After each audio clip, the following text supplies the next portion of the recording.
우리 하나님 말씀 나누겠습니다. 하나님 말씀 누가복음 11장 1절에서 4절까지 말씀입니다. 누가복음 11장 1절에서 4절까지 말씀.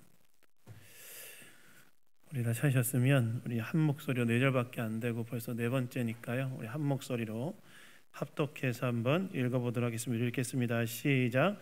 예수께서 한 곳에서 기도하시고 마치심에 기도를 가르친 것과 같이 우리에게도 가르쳐 주옵소서. 예수께서 이르시되 너희는 기도할 때 이렇게 하라. 아버지여, 이름이 거룩히 여김을 받으시오며 나라가 임하시오며 우리에게 날마다 일용할 양식을 주시옵고 우리가 우리에게 죄 지은 모든 사람을 용서하오니 우리의 죄도 사하여 주시옵고 우리를 시험에 들게 하지 마시옵소서 하라. 아멘. 아멘. 예수님께서 가르치신 기도 네 번째 시간입니다. 여러분, 우리가 인생을 살아가면서 우리에게 큰 영향을 미치는 것이 있다면 무엇이 있을까요? 저 여러분이 인생을 살아가면서 여러분의 인생에 큰 영향을 미치는 것이 있다면 무엇이 있는가? 우리는 지난주에 누가복음에 등장하는 주기도문 중에 세 번째 기도, 우리에게 날마다 일용할 양식을 주시옵고라는 기도를 통해서 우리에게 가장 큰 영향을 미치는 것 중에 하나가 바로 물질, 즉 돈이라는 이야기를 했습니다. 즉 사람에게 가장 큰 영향을 미치는 것 중에 하나가 무엇이냐? 그것은 바로 물질, 즉 돈이라는 거예요. 그래서 예수님께서는 마태복음에서 하나님과 재물을 겸하여 섬길 수 없다라고 제자들에게 말씀하시면서 물질이라는 것이 마치 하나님처럼 인간에게 강력한 영향을 미칠 수 있는 존재다라고 이야기하시는 것을 함께 생각해 봤죠. 다시 말해서 돈이라는 것이 그만큼 사람의 삶에 강력한 영향을 미치는 거라는 거예요. 실제로 여러분, 이 세상을 살아가는 사람들을 보면 사람들은 무엇에 자신의 삶의 안전의 토대를 놓고 살아갑니까? 주로 돈에 놓고 살아가지. 물론 돈이 필요 없다는 얘기가 아닙니다. 돈이 중요하고 필요하지만 사람들은 무엇에 자신의 삶의 안전의 토대를 놓고 살아가느냐? 돈에 자신의 삶의 안전의 토대를 놓고 살아가는데요. 그래서 지난주에 나눴던 일용할 양식을 구하는 기도는 단순히 오늘에 필요한 양식을 구하는 기도를 넘어서 오늘 나의 진정한 삶의 안전의 토대를 물질이 아니라 하나님께 두며 나의 필요를 공급하신 하나님께 온전히 의지하며 살겠다는 신앙 고백적 표현이 담겨져 있는 기도가 우리에게 날마다 일용할 양식을 주시옵고라는 기도라는 말씀을 함께 나누었습니다. 그런데 여러분, 사실 우리의 삶에 큰 영향을 미치는 것이 또 하나가 있지요. 그게 무엇입니까? 바로 사람들과의 관계, 인간관계입니다. 우리는 이 땅을 살아가면서 매일매일 사람들과 관계를 맺고 살아가는데요. 특별히 우리가 이 땅을 살아가는 사람들과 관계를 맺고 살아가는 데 있어서 필연적으로 경험하는 게 있죠. 무엇입니까? 바로 갈등과 다툼 속에서 오는 상처와 아픔입니다. 우리가 이 땅을 사람들과 관계 속에 살아가는데 우리가 필연적으로 겪게 되는 것이 무엇이냐? 사람들과의 갈등과 다툼 속에서 오게 되는 상처와 아픔과 고통. 그래서 우리는 필연적으로 경험하며 살아가게 된다는 것입니다. 사실 이러한 관계 속에서 오는 상처와 고통은 단순히 나와의 관계가 사무적인 사람들 사이에서도 받기도 하지만 가장 친밀하다고 여겨지는 관계 속에서도 우리는 이러한 상처와 고통을 받기도 하죠. 그렇다면 이러한 관계 속에서 제자는 이러한 상처와 고통을 받았을 때 어떻게 반응해야 되는가? 바로 이것에 대해 예수님께서 가르친 기도에 바로 이 내용이 포함되어 있는데요. 그것이 무엇이냐면 바로 오늘 누가복음에 등장하는 주기도문의 네 번째 기도인 우리가 우리에게 죄 지은 사람을 용서하오니 우리의 죄도 사하여 주시옵고라는 기도입니다. 즉 주님은 우리가 우리에게 잘못한 사람들에 대하여 어떤 마음과 자세로 대해야 되는지에 대하여 이 주기도문의 네 번째 기도로 우리가 빚어지기를 원하셨다는 거예요. 오늘은 이 누가복음에 등장하는 이 주기도문 강의 네 번째 시간으로 우리가 우리에게 잘못한 사람에 대하여 어떤 기도로 빚어야 되는지 이 주일 아침에 함께 생각해 보기를 원합니다. 근데 여러분 3월이 됐으니까 이제 좋을 생각은 하지 마시고 자신을 깨워서 잘 집중하시기 바랍니다. 여러분 오늘 누가복음에 등장하는 주기도문의 네 번째 기도는 우리가 우리에게 죄 지은 모든 사람을 용서하오니 우리의 죄도 사하여 주시옵고라는 기도입니다. 즉 예수님께서 제자들에게 날마다 일용할 양식을 주시옵고, 즉 오늘 나의 삶의 진정한 안전의 토대를 물질이 아니라 하나님께 두며 내 삶의 필요를 공급하시는 하나님을 온전히 의지하고 살겠다는 신앙 고백을 하고 난 이후에 제자들에게 무엇을 기도하라고 가르치셨냐면 우리에게 죄 지은 모든 자를 용서하오니 우리의 죄를 용서해 달라는 기도를 하나님께 드리라고 가르치셨다는 거예요. 근데 여러분 이 구절을 헬라어 원문으로 보시면 앞에 있는 죄와 뒤에 있는 죄가 단어가 좀 다릅니다. 앞에 있는 죄는 헬라어로 하마르티아라는 단어가 쓰여졌는데 이것은 그냥 우리가 일반적으로 알고 있는 죄란 단어이고, 뒤에 있는 죄는 호페로라는 단어가 쓰여졌는데 이것은 빛이란 단어예요. 우리가 누구에게 돈을 빚졌을 때 하는 그 빛을 말하는 단어입니다. 즉 예수님께서 제자들에게 어떻게 기도하라고 말씀하셨냐면 우리가 우리에게 죄 지은 모든 자를 용서하오니 우리의 빚을 탕감해 달라고 기도하라고 예수님께서 가르치셨다는 거예요. 여러분 왜 예수님께서 앞에는 죄라는 단어를 쓰셨고 뒤에는 빚을 뜻하는 호페로라는 단어가 쓰여졌을까요? 여러분 당시 유대인들은요 죄를 뭐라고 생각했느냐? 죄를 갚아야 할 빚이라고 생각했습니다. 즉 하나님께 범한 죄는 하나님께 갚아야 될 빚이라고 생각했고, 다른 사람에게 범한 잘못은 그 사람에게 갚아야 될 빚이라고 생각했습니다. 실제로 마태복음에 나오는 주기도문에 오늘 우리가 보는 이 죄사함의 청원의 기도인 우리가 우리의 죄 지은 자를 사하여 준 것 같이 우리의 죄를 사하여 달라는 그 기도는 앞에 있는 죄와 뒤에 있는 죄가 다 똑같습니다. 그게 뭐냐면 빚이란 단어예요. 즉 죄라는 것을 예수님 뭐라고 보셨느냐? 죄는 갚아야 될 빚이다 이렇게 보셨다는 거예요. 여러분 여기에서 우리는 죄에 대한 예수님이 가지고 계셨던 한 가지 독특한 시각을 보게 되는데 무엇입니까? 죄는 뭐라는 거예요? 갚아야 될 빚이라는 거예요. 빚. 사실 우리가 일반적으로 죄하면 무엇을 떠올립니까? 일반적으로 죄하면 하나님의 말씀에 대한 불순종이라고 생각하고 이거는 법적인 성격이 강하지요. 근데 오늘 이 기도에서 예수님께서는 죄는 무엇이냐? 하나님께 갚아야 될 빚이라고 이야기하셨다는 거예요. 여러분 빚을 지면 어떤 마음이 듭니까? 여러분 빚 져본 적 있으십니까? 빚을 지면 어떤 마음이 듭니까? 빚을 지면 인생이 참 무겁게 느껴지죠. 제가 전에 청년들이 결혼한 신혼집에 놀러 간 적이 있었는데요. 저희 청년들 놀러 신혼집에 가서 아유야 행복하게 잘 살았으면 좋겠다 했는데 그 청년들이 저한테 했던 말이 뭐였냐? 목사님, 이 집에서 정말 저희 집은 이 안방에 딸려 있는 화장실밖에 안 됩니다. 그게 무슨 말이냐? 그러니까 나머지는 다 은행 겁니다 이렇게 얘기하더라고요. 그게 무슨 얘기예요? 이 집에 정말 자기 돈으로 산 것은 이 집 중에 화장실 정도 되고 나머지는 다 은행 빚으로 샀다는 거예요.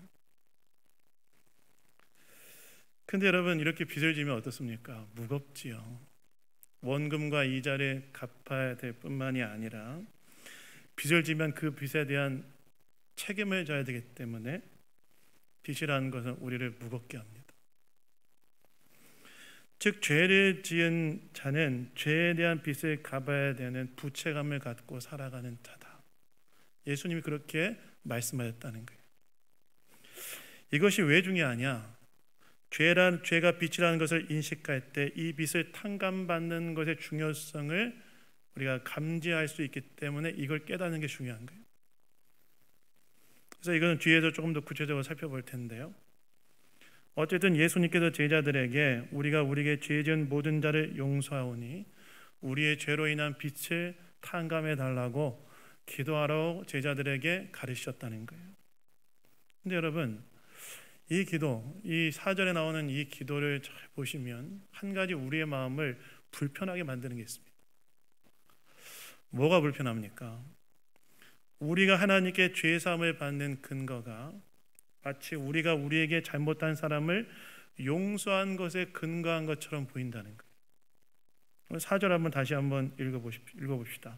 우리 4절 한번 그 기도를 한번 읽어볼 텐데 우리 읽겠습니다. 시작. 우리가 우리에게 죄 지은 모든 사람을 용서하오니 우리의 죄도 사하여 주시옵고. 네, 센스가 있는 분들은 여기까지만 딱 이거 끊겠죠. 주시옵고. 즉 나에게 잘못한 사람을 내가 용서한 것을 근거로 하나님께 내가 죄 용서를 받게 되는 것처럼 보인다고 예수님이 말씀하시는 것처럼 느껴진다는 거예요. 마태복음에 등장하는 주기도문에 보면 예수님께서 주기도문을 가르친 후에 바로 이어서 뭐라고 말씀하시냐면 이렇게 말씀하시는데 너희가 사람의 잘못을 용서하면 너희 하늘 아버지께서 너희 잘못을 용서하시려니와 너희가 사람의 잘못을 용서하지 아니하면 너희 아버지께서도 너희 잘못을 용서하지 아니하시라라고 말씀하세요. 즉 누군가 나에게 한 잘못을 용서하면 그것을 근거로 내가 하나님께 범한 죄 용서를 받지만 그러나 누군가 나에게 한 잘못을 용서하지 않으면 하나님께 범한 죄를 내가 용서받지 못한다고 말씀하시는 것처럼 보인다는 거예요. 즉 죄 용서는 내가 누군가를 용서한 것에 근거하여 받는 것처럼 말씀하신 것처럼 보인다는 거예요. 즉 내가 누군가의 죄를 용서하는 것이 공로가 되어 하나님께 용서받는 것처럼 들린다는 것입니다. 근데 이게 참 이상하죠. 왜 이상합니까? 우리는 하나님께 죄 용서받는 것이 우리의 공로가 아니라 하나님의 은혜로 받는다고 배웠기 때문에 그렇죠. 그렇다면 여러분 이것은 무슨 말씀일까요? 이 기도의 의미는 무엇일까요? 여러분 이 기도의 의미를 이해하기 위해서는요. 마태복음 18장 25절에서 35절에 등장하는 만달란트 빚탕감 받은 자의 비유에 대한 이해가 좀 필요합니다. 왜 그러느냐? 마태복음 18장 35절에 보시면 예수님께서 만달란트 빚탕감 받은 자의 비유를 마무리하시면서 뭐라고 말씀하시냐면 이렇게 말씀하세요. 저가 한번 다 같이 우리 PPT에 나와 있는 거 읽어보겠습니다. 읽겠습니다. 시작. 너희가 각각 마음으로부터 형제를 용서하지 아니하면 나의 하늘 아버지께서도 너희에게 이와 같이 하시리라. 이것은 무엇입니까? 주기도문의 죄 용서 청원과 같은 말씀이죠. 즉 우리가 우리에게 죄 지은 모든 사람을 용서하오니 우리의 죄도 사하여 주옵소서라는 이 기도는 만달란트 빚탕감 받은 자에 대한 예수님의 말씀을 배경으로 해석해야만 제대로 이해할 수 있다는 거예요. 그렇다면 만달란트 빚탕감 받은 자의 비유는 어떤 이야기입니까? 우리 너무나 잘 알죠. 어떤 나라에 왕에게 만달란트 빚진 자가 있었습니다. 여러분 만달란트 얼마 되는 돈인지 아십니까? 얼마 되는 돈일까요? 여러분 한 달란트는요 6천 데나리온인데 한 데나리온은 일용직 노동자의 하루 품삯이었어요. 그럼 일용직 노동자가 1년에 300일 일한다면 6천 데나리온은 몇 년 일하는 걸까요? 너무 어려운 문제인가요? 한 달란트는 6천 데나리온이고 한 데나리온 일용직 노동자의 하루 품삯이면 일용직 노동자가 300일 일한다고 했을 때 6천 데나리온은 몇 년 일해야 되는 걸까요? 20년 일하는 겁니다. 그럼 만 달란트는 그 20년 곱하기 만이니까 만 달란트는 일용직 노동자가 몇 년 일해야 되는 돈이에요? 20만 년 일해야 되는 돈인 거예요. 이것은 무슨 말일까요? 못 갚을 돈을 빚졌다는 거죠. 못 갚을 돈. 그래서 왕이 이 사람에게 어떻게 합니까? 네 자녀와 너와 네 자녀들과 소유를 팔아서 갚으라고 하지요. 그런데 10,000달란트 빚진 자가 왕 앞에 참아달라고 이야기하면서 어떻게든 갚겠다고 이야기해요. 그러자 여러분, 이 왕이 어떻게 합니까? 그 10,000달란트 빚진 자를 불쌍히 여겨서 그 빚을 그냥 탕감해줘요. 그가 그의 인생 전체를 들여서 갚아도 갚을 수 없는 그 20만 년 일해야 되는 빚을 한 번에 탁 탕감해줘요.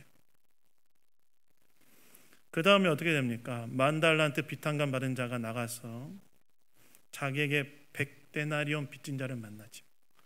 100데나리온은 한 사람이 한 3개월 정도 일했을 때 버는 임금에 해당하는 돈인데, 근데 10,000달란트 빚탕감 받은 자가 어떻게 합니까? 그 100데나리온 빚진 자를 만나자마자 목덜미를 탁 잡고 빚을 갚아라 이렇게 합니다. 갚아라 이렇게 했다는 거예요. 그러자 이 100데나리온 빚진 자가 10,000달란트 빚진 자가 왕에게 했던 것처럼 그 앞에 엎드려 조금만 참아달라, 내가 갚겠다 그래요. 그러자 이 10,000달란트 빚탕감 받은 자가 어떻게 합니까? 이 사람을 참지 아니하고 그를 용서하지 않고 그를 감옥에 딱 가둬버려요. 그러자 왕이, 그 얘기를 들은 왕이 어떻게 하냐면 그 사람을 불러서 이렇게 말하죠. 네가 빌기에 내가 네 빚을 전부 탕감하여 주었거늘 내가 너를 불쌍히 여긴 것 같이 너도 네 동료를 불쌍히 여김이 마땅치 아니하냐. 그렇게 말하면서 그 빚을 다 갚도록 그를 옥졸에 넘겼다고 나와 있습니다. 여러분, 사실 이 이야기는 나에게 잘못한 형제를 몇 번이나 용서해야 하느냐는 베드로의 질문에 대한 예수님의 답변, 즉 7번씩 70번 해라는 말씀과 이어져 나오는 비유였어요. 즉 이 비유의 의미, 이 10,000달란트 빚탕감 받은 자의 비유의 의미는 무엇이냐면, 하나님께서 너희가 도저히 갚을 수 없는 하나님에 대하여 행한 죄에 대해 예수님을 통하여 그 잘못에 용서했으니 그 용서의 근거에 너희에게 잘못한 사람을 용서하라는 말씀이었어요. 몇 번씩 용서하라는 거예요? 7번씩 70번. 490번이 아니죠. 7번이라는 숫자는 여러분 그 성경에서 완전수를 말하기 때문에 너희가 용서할 수 있을 만큼 용서해라. 도저히 너희가 하나님 앞에 갚을 수 없는 죄의 빚을 진 자였지만 하나님께서 그런 너희를 불쌍히 여겨서 예수님의 십자가의 대속의 죽음이라는 값을 지불하심으로 그 10,000달란트의 죄의 빚을 탕감해 주셨으니 그것에 근거하여 너희도 너에게 잘못한 자를 용서하라는 말씀이 바로 이 비유의 의미였다는 거예요. 이것은 무슨 말씀입니까? 이건 뭘 말씀하냐면 누가복음에 등장하는 주기도문의 4번째 기도, 즉 우리가 우리에게 죄 지은 모든 자를 용서한 것 같이 우리 죄를 용서해달라는 이 기도는 어떤 기도였냐면, 우리가 하나님께로부터 받은 놀라운 죄사함의 은총을 기억하며 나에게 잘못한 사람을 그 나를 용서하신 하나님께서 내 죄를 용서하신 그 용서에 근거하여 용서할 수 있는 자가 되게 해달라는 그런 기도가 바로 이 누가복음에 등장하는 4번째 기도의 내용이었다는 거예요. 즉 예수님께서는 제자들이 사람들과의 관계 속에서, 특별히 나에게 잘못한 사람들과의 관계 속에서 내가 하나님께 받은 죄사함의 은총에 근거하여 나에게 잘못한 사람을 용서하는 자가 되게 해달라는 그 기도로 그 제자들의 기도가 빚어지기를 원하셨다는 것입니다. 즉 이 기도는 제자는 증오와 미움이 가득 찬 세상에서 용서를 실현하는 자가 되기를 원하시는 주님의 마음이 담겨져 있는 기도, 그렇게 해달라는 기도가 바로 이 누가복음의 4번째 기도였다는 거예요. 누가복음의 주기도문의 4번째 기도였다는 것입니다. 여러분, 우리가 살아가다 보면 때로 사람들로부터 모욕을 당하고 이로 인해 마음의 상처를 받을 때가 있죠. 그리고 이렇게 모욕을 당하고 상처를 입으면 어떤 마음이 듭니까? 누가 나에게 모욕을 주고 내가 그러는 상처를 받으면 어떤 마음이 들죠? 나에게 그러한 고통을 준 사람에 대해서 복수하고 싶죠. 그것이 사실 인간의 본능적인 마음 아닙니까? 그래서 사실 우리가 살아가는 이 세상은 어떤 세상입니까? 모욕과 상처로 이로 인한 원한과 증오와 미움이 쌓여있는 세상이 바로 우리가 살아가는 이 세상이지. 실제로 우리가 살아가는 이 세상을 잘 들여다보면 그 밑바닥에 작동하는 중요한 작동 원리 중에 하나가 무엇이냐면 서로 간에 준 상처로 인한 미움과 분노와 복수의 감정들이 세상을 움직이는 중요한 작동 원리로 작동하는 것을 우리가 보게 됩니다. 사실 우리도 그 한복판에 살고 있지 않습니까? 원한의 말, 증오의 말, 분노의 말들이 세상에 가득 차 있는 것을 우리가 보게 되죠. 그런데 그런 세상에서 예수님께서는 예수님의 제자들이 어떤 자들이 되기를 원하셨는가? 용서하는 자. 즉 제자들이 미움과 원한과 복수의 그늘을 끊고 용서로 그 흐름을 바꿔나가는 자가 되기를 원하셨다는 거예요. 여러분, 사실 미움은 미움을 부르고 복수는 복수를 부르지 않습니까? 누군가 나를 미워하면 어떻게 됩니까? 나도 그 사람 미워지지요. 누군가 나를 모욕하면 어떻게 됩니까? 그 사람을 똑같이 모욕하고 싶죠. 제가 전에 통계청 산하기관에서 일했었는데요, 제가 있던 그 부서의 계장님이 계셨는데, 그런데 팀장님으로 바꾸겠습니다. 표현이 좀, 계장님 많으신데 팀장님으로 바꾸겠습니다. 팀장님이 계셨는데 그분하고 말하고 나면 정말 괴로웠어요.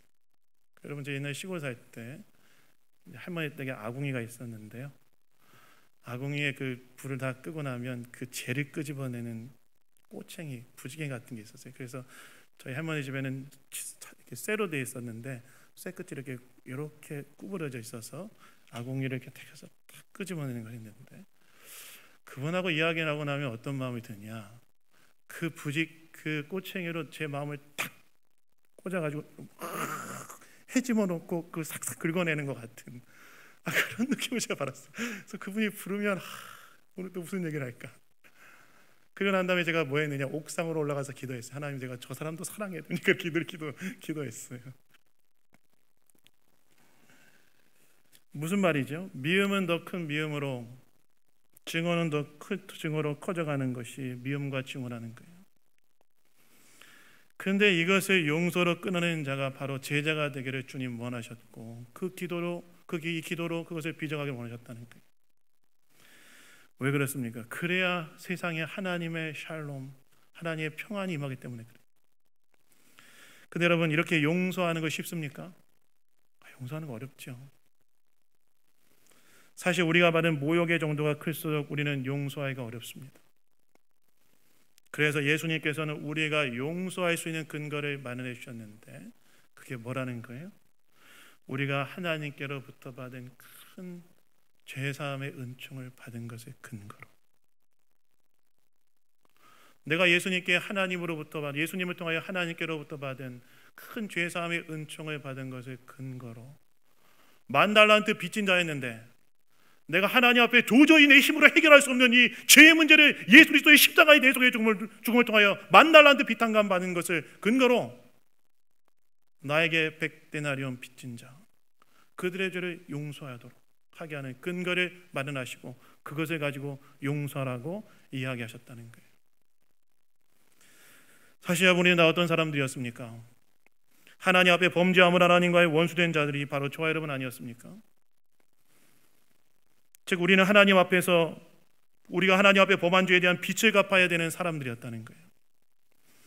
그런데 이 빚은 우리의 노력으로는 도저히 갚을 수 없는 빚이었고, 그래서 우리는 심판과 멸망이 예고된 자들이었죠. 그런데 하나님께서 어떻게 하십니까? 하나님의 아들이신 예수 그리스도를 이 땅 가운데 보내셔서 예수님께서 십자가의 대속의 죽음을 통하여 우리가 갚아야 될 죄의 빚을 대신 갚으심으로 하나님께서 우리 죄에 대한 빚을 다 탕감해 주시고, 우리가 죄 용서받고 하나님의 자녀가 되어 이 땅을 살아가는 놀라운 은총을 입은 자들이 다 되지 않았습니까? 바로 이 하나님께로부터 받은 이 죄 용서의 은총에 근거하여 예수님께서는 우리가 어떤 자들이 되게 원하셨는가? 나에게 100데나리온 빚진 자들의 빚을 탕감해 주는 자, 죄 용서하는 자가 되기를 원하셨다는 거예요. 여러분, 우리가 다른 사람에게 관대해 줄 수 있는 때가 언제입니까? 관대해 줄 수 있는 때는 언제입니까? 우리가 지불해야 하는 것보다 훨씬 더 많은 것을 가지고 있을 때죠. 마찬가지라는 거. 우리가 죄 용서의 근거는 무엇이냐? 내가 받은 용서에 근거하여 용서하는 거라는 거예요. 바로 이렇게 해서 제자들이 용서하는 자들로 빚어지기를 예수님이 원하셨다는 거예요. 여러분, 이게 왜 중요할까요? 이게 중요한 이유는 이렇게 해야만 미움과 증오의 굴레를 끊어내어 세상에 하나님의 평화를 회복할 수 있기 때문에 그렇습니다. 여러분, 제가 전에 어떤 목사님이 하셨던 강의를 하나 들었던 적이 있었는데요. 그 용서에 대한 강의였어요.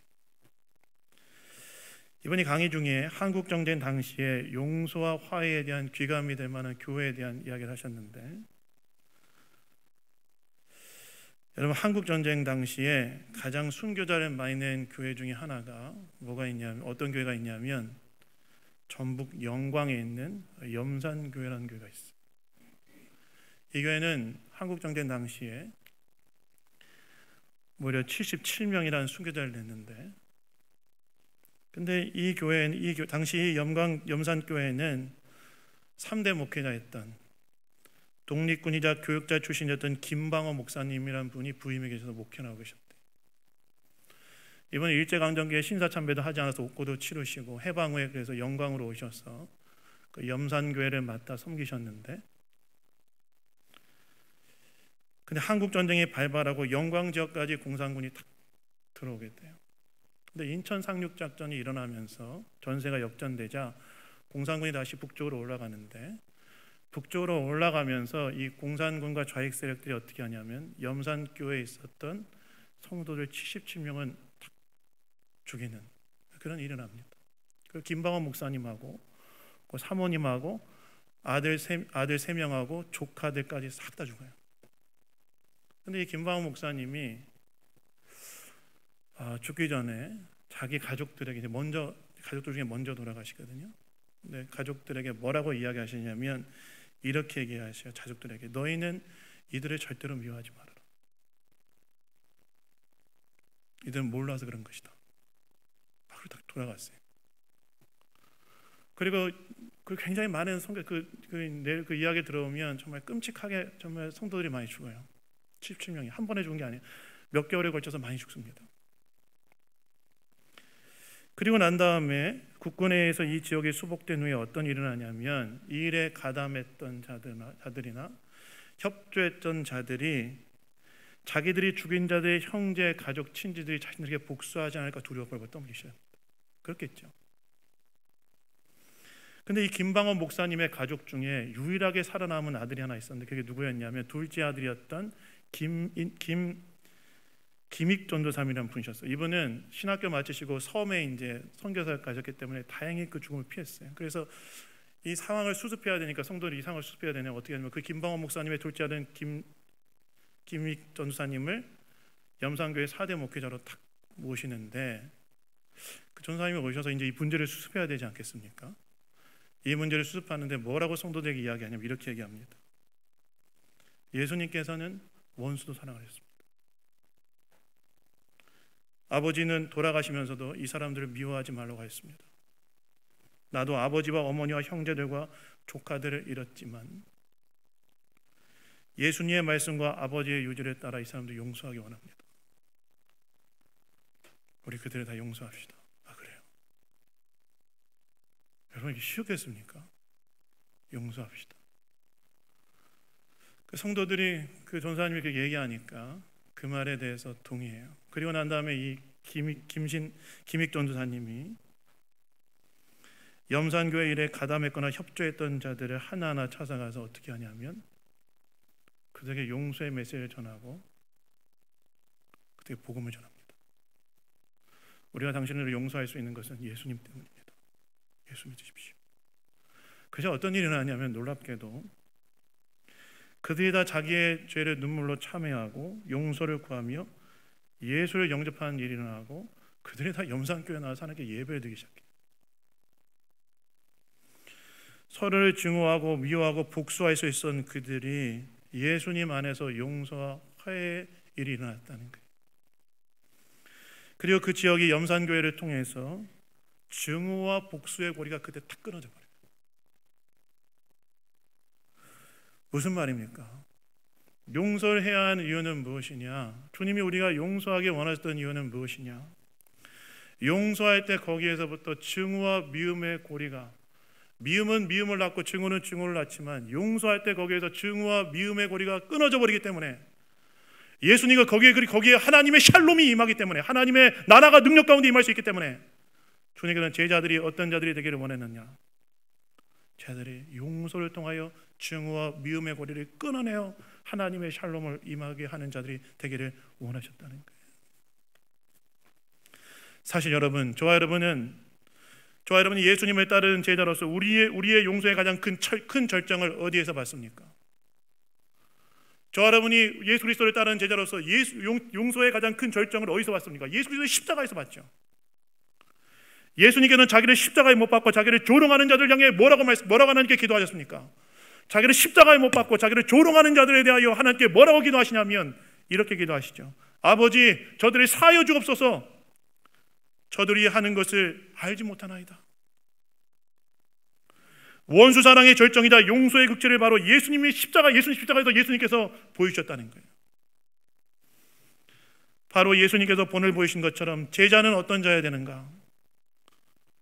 내가 받은 용서에 근거하여 용서하는 자, 그로 인해 증오와 미움의 고리를 끊어내는 자, 바로 그런 자가 제자가 되기를 주님은 원하셨고, 이 네 번째 기도로 제자들의 그 미움에 대한 것에 대해 제자들이 이 기도로 빚어지기를 주님은 원하셨다는 것입니다. 그래서 나에게 잘못한 사람이 있다면 여러분 용서하십시오. 내가 받은 용서의 근거에서 용서하십시오. 특별히 여러분, 교회 안에 있는 형제자매 중에 나에게 잘못한 사람이 있다면 용서하십시오. 사실 여러분, 이 네 번째 주기도문의 1차적인 정역은 교회 공동체 안에 형제자매를 용서하라는 거였어요. 왜요? 여기서 말하는 우리는 우리가 우리에게 죄 지은 자라고 할 때 우리는 제자 공동체를 말하기 때문에 그렇습니다. 제자 공동체 안에도 서로에게 상처를 줄 수 있다는 거예요. 그런데 그 상처를 주고받는 서로에 대해서 예수님께서는 하나님께서 나를 통해 너희 죄가 용서함 받은 것처럼 그것에 근거하여 용서하는 자들이 되어야 된다. 용서하는 공동체가 되어야 된다. 그래서 교회 안에 나에게 잘못한 사람이 있으면 용서하십시오. 주님은 우리가 용서하는 공동체가 되기를 원하세요. 교회가 바로 이러한 용서의 공동체가 되는 것이 중요한 이유가 무엇입니까? 그래야 정말 증오와 미움으로 가득 찬 세상에서 사람들에게 진정한 희망을 줄 수 있기 때문에 그래요. 여러분, 해밍웨이 소설 중에 세계의 수도라는 책을 보면 이런 이야기가 중간에 나옵니다. 어느 스페인 아버지가 집을 나간 마드리드로 간 아들과 화해하기 위해서 마드리드로 갑니다. 근데 마드리드에 갔는데 아들을 찾기 어려우니까 신문에 광고를 했는데 이렇게 광고를 했다고 그래요. 파코, 아들 이름이 파코였어요. 파코, 화요일 정오에 몬타나 호텔 앞에서 만나자. 다 용서했다, 아빠가. 근데 이 파코라는 이름은 스페인에 아주 흔한 프란치스코의 약자였는데, 근데 그 다음날 아버지가 약속 장소에 나갔는데 정말 놀라운 장면을 보는데 뭘 보게 되냐? 파코란 이름의 젊은 남자가 무려 800명이나 남아서 저마다 자기 아버지를 기다리고 있었다. 무슨 말일까요? 세상은 용서를 원하고 있다는 거예요. 사람들은 용서받기를 원한다는 거예요. 증오와 미움의 세상에 한복판에서 진정한 용서를 구한다는 거예요. 그런데 놀라운 용서를 경험한 주님의 공동체 안에 용서가 없다면 사람들은 어디에서 희망을 찾겠습니까? 그래서 여러분, 같은 공동체 안에 나에게 잘못한 사람이 있다면 용서하십시오. 내가 받은 용서의 근거에 용서하십시오. 그것이 우리가 누구에게 속한 공동체이라는 사실을 보여주는 것입니다. 그래서 여러분, 제자의 기도는 어떻게 빚어져야 되는가? 용서의 기도로 빚어져야 된다. 주님은 이 기도를 통해서 제자들은 용서를 실현하는 자들이 되기를 원하셨고, 또한 용서의 공동체가 되어 세상에 진정한 희망을 주는 공동체가 되기를 원하시는 거예요. 여러분, 저와 여러분의 기도는 용서로 빚어지고 있습니까? 나에게 잘못한 사람들, 내가 주님께 받은 용서에 근거하여 용서하기로 선택하고 있습니까? 미움과 증오와 원한과 분노가 있는 이 세상의 한복판에서 용서로서 희망을 주고 그 미움과 증오의 굴레를 끊어내는 그런 성도요, 그런 교회가 우리 양문교회 성도요 교회가 되기를 주님의 이름으로 축원합니다. 그래서 용서의 공동체로 우리의 기도를 빚으시는, 저 여러분의 기도를 빚으시는 저 여러분 되기를 예수님 이름으로 축원합니다. 제가 기도하겠습니다. 하나님 아버지 감사합니다. 오늘도 말씀을 통해 우리에게 이야기해 주시니 감사드립니다. 주님, 우리의 기도가 주님께서 가르치신 기도에 따라 빚어지기를 소원합니다. 특별히 우리가 하나님께 받은 죄 용서의 은총을 기억하며 나에게 잘못한 사람을 용서하는 자가 되게 하셔서 세상의 분노와 증오를 끊어내고 하나님의 평화를 이루는 자들 되게 하여 주시옵소서. 모든 것 주님께 감사드리며 우리를 구원하신 예수 그리스도의 이름으로 기도드렸습니다. 아멘.